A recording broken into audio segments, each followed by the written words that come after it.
அப்பா தனபால் ஃபோன் பண்றான். போனை ஸ்பீக்கர்ல போடு. சொல்லு தனபால், என்ன விஷயம்? அண்ணா, அவங்க எந்த ஹாஸ்பிட்டல் இருக்காங்கன்னு கண்டுபிடிச்சிட்டேண்ணே. எங்கடா இருக்காங்க? பிள்ளையார் பாளையத்துல கிருஷ்ணா ஹாஸ்பிட்டல்ண்ணே. டேய், நீ அவங்க மேல வச்சிருக்கிற கண்ணை எடுத்துறாத. நான் உடனே அங்க வந்துடுறேன். சரிண்ணே, நான் பாத்துக்கிறேண்ணே.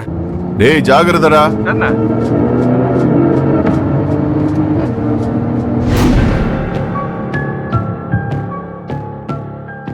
அதிவீர பாண்டியன் சார் வந்துட்டாரா? தான் இருக்காருமா.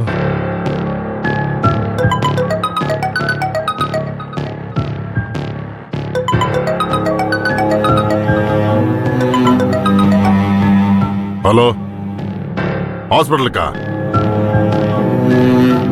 பிள்ளையார் பாளைய பக்கம் ஹாஸ்பிட்டலா? இந்த உடனே வரேன்.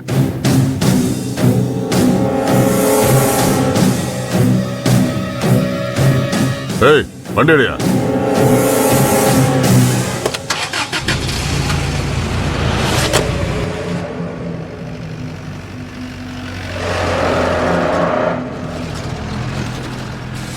காலையில இருந்து எஸ்பி ஆபீஸ்ல உட்கார வச்சு நகர விடாம பண்ணிட்டாரு. இப்பயாவது ஃபோன் பண்ணலான்னு பார்த்தா நல்ல வேலை போறோம். சரி, ஃபோன் பண்ணி கேட்போம்.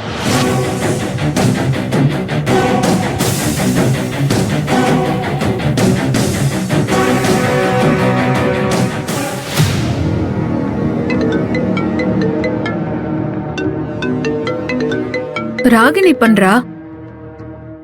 சொல்லு ராகினி. நர்மதா, எங்க இருக்க? நான் இங்க ஒரு ஹாஸ்பிட்டல்ல இருக்கேன். ஹாஸ்பிட்டலா? யாருக்கு என்ன ஆச்சு? எங்களுக்கு எல்லாம் ஒன்னும் ஆகல. காலையில நீ வர முடியாம ஆயிடுச்சா? அப்புறம் என்ன நடந்துச்சு தெரியுமா?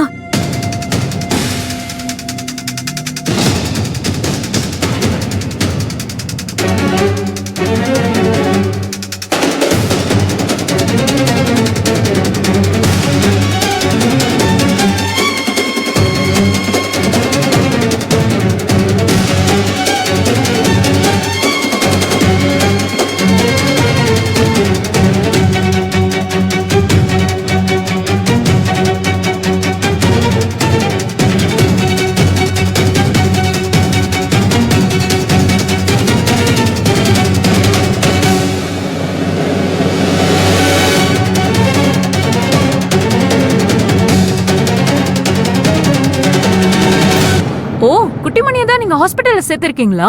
அதான் பிள்ளையபாளையத்துல இருக்க ஹாஸ்பிட்டலான்னு கேட்டுட்டு அதிவீர பாண்டியன் அங்க கிளம்பி போறாரு. என்ன சொல்ற? அதிவீர பாண்டியன் இங்க வராரா? ஆமா நர்மதா, அந்த கலிவர்தன் ஃபோன் பண்ணி சொல்லிருப்பான் போல. அவரு பயங்கர கோவமா கிளம்பி வராரு. நீங்க அவர் கண்ணை மட்டும் மாட்டிராதீங்க. ஓ அப்படியா? சரி, நான் பாத்துக்கிறேன். நீ வீட்ல இருக்க எல்லாருக்கும் இன்ஃபார்ம் பண்ணிடு. நாளைக்கு நாங்க குட்டிமணியை கூட்டிட்டு ஸ்ட்ரெயிட்டா கோர்ட்டுக்கு வந்துருவோம். நம்ம வீட்ல இருக்கிறவங்கள நீ நேரா கோர்ட்டுக்கு வர சொல்லிடு, சரியா?